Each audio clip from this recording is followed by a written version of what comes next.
All right. If you are here right now, you are here to learn about the area model of multiplication. Area. Terrible. Well, we'll practice that. We're using the area model of multiplication to help us visualize and multiply two-digit numbers. Okay, we're in Seesaw. We are grabbing a shape because shapes are nice. I like squares. Squares work, especially for two-digit numbers. Super nice because each of these has two digits. There's a tens and a ones and a tens and a ones, right? So we're going to put 68 over here. It doesn't matter. You can put it up top or you can put it on the bottom. But either way, we need to understand that this 6 isn't a 6. It's in the 10 spot. It's a 60. Makes a big difference. This 8, that's a real 8. It's in the 1 spot. All right, so there's 68.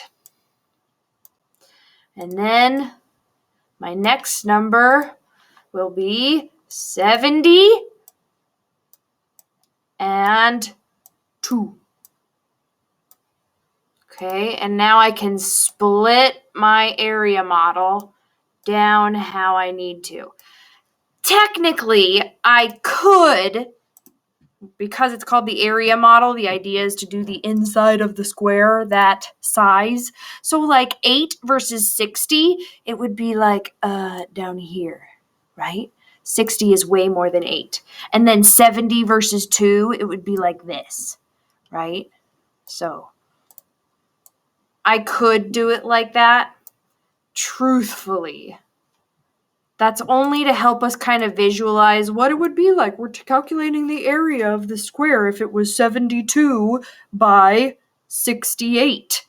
But we can just use it normal square size and put it right in the middle if that works for you.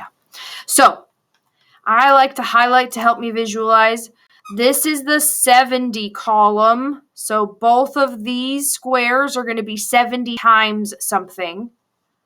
And then this is the 2 column. So it's going to be 2 times something every time. This one right here is the 60 row. So in both of these squares, it's going to be 60 times something. And I found that out because they're up there and it's going to tell me. And then down here is the 8 times something in each one. That can get a little messy for people to look at, so I'm going to erase it. All right, I think I'm ready to multiply. I'll take my black. 60 times 70. Well, that's like 42 with 1 and 2 zeros. Boom, boom. And then I'm just going to stack up my partial products over here, make it easy on myself.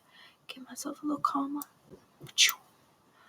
4,200 is 60 times 70. Now over here, I'm in the 60 row. So I need to do 60 times something. 60 times what? Times 2, because I'm in the 2 column. And 60 times 2, that's like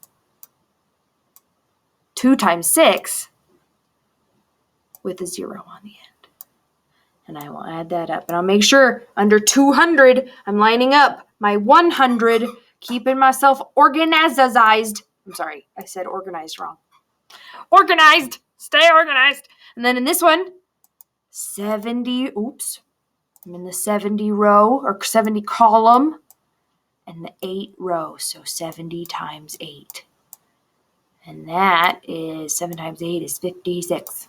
So 56 with a 0 on the end because it's 70. 560. And then, last but not least, the tiniest one, it's the 8 row and the 2 column. 8 times 2 is 16. Now, I'm done multiplying. All I have to do is add it up. And this is the hardest part because for some reason, lining up numbers is a hard thing for kids to do. I highly recommend you use your place value chart or you just draw one real quick. So quick. Just like thousands, hundreds, tens, ones. We don't go that far, right? We'll give it some nines, and that's it. Now I can use it, and I can go, okay, 4,200. This marker is the worst. And then 120. See, I lined it up wrong. It's not thousands, it's 120. Check yourself, Miss A. 120, and then 560, and then 16 plus 0 plus 0 plus